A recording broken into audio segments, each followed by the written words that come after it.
Hello everybody, welcome to Disarray Workshop. My name is Ray and I'm going to be showing you how I did my Xbox Nemesis build. First thing I did was take the cover off of my Xbox. There are plenty of tutorials online to show you how to do it. Just be very careful. Next, what I do is take an outlining of white acrylic paint and get a rough estimate on where I want the head and shape to be at.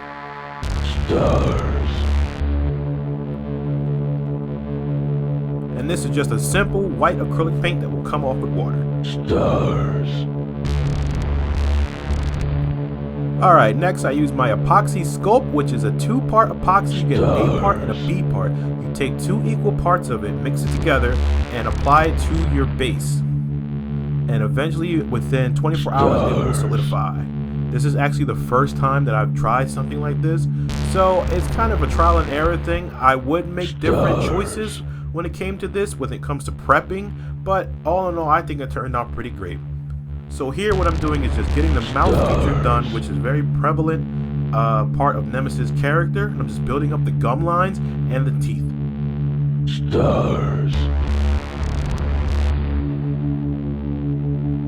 Right now I'm working on the cheekbones. And the good thing about this is that you can mix it with water and smooth it down with your tools and it'll look seamless. So now this is the skin folds that go over his eyes, and I'm just kind of getting a rough estimate of where I want it to be at, and then I'll get the details in. Right now I'm adding more structure to the eyelids just to give it more of a bulging appearance. And the thing is, I didn't want it to be too big or too packed with material because this stuff is very heavy. Now I'm kind of working in the temples, trying to make it get more of a brow shape so it's more defined and not as flat. Alright, so now that I'm kind of happy with how the shape of it all went, I'm going to paint over it with some white acrylic paint just to give the paint I'm going to use over top of it a more consistent color all around. So now I busted out my oil paints, which I rarely use, but it gives a nice oily texture and a shine to it. I'm just going to mix some various colors of red to give it that gross fleshy color.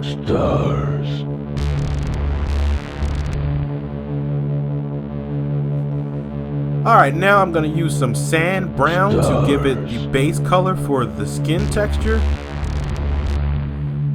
So now that's done, I'm doing some water mixed with my oil paint to give it like that fleshy, gross pink and watered down look.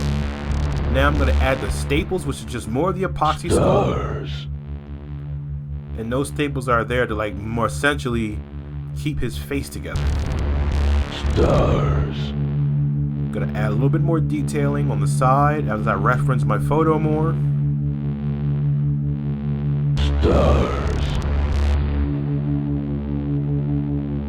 And this oil paint takes forever to dry, so just be cautious with it. Now I made some stencils. I decided to make a Resident Evil stencil, so I'm going over in white first because the black would make putting the red I'm gonna do next a lot harder and more coats than would really be needed to put on there. So if you're ever painting over black and you need something to really pop, go over it in white first. It'll save you a lot of time, trust me. Alright, so now I'm just going to peel off my stencil after everything's dry. Make sure it is dry because you don't want to mess it up even more or smudge it, you know, with oils on your hands and all that kind of stuff.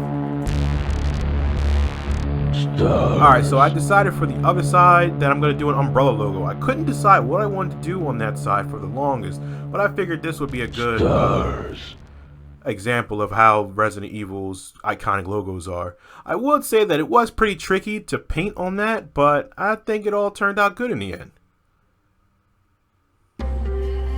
Alright guys, this is my quick build. Didn't take that long. Honestly, you probably could keep your hands a lot more cleaner if you wore gloves more. Taking the Xbox apart isn't necessarily needed, but I did it anyway because I didn't know how far I was going to go with the build. But anyway, I thank you for watching. Have a great day.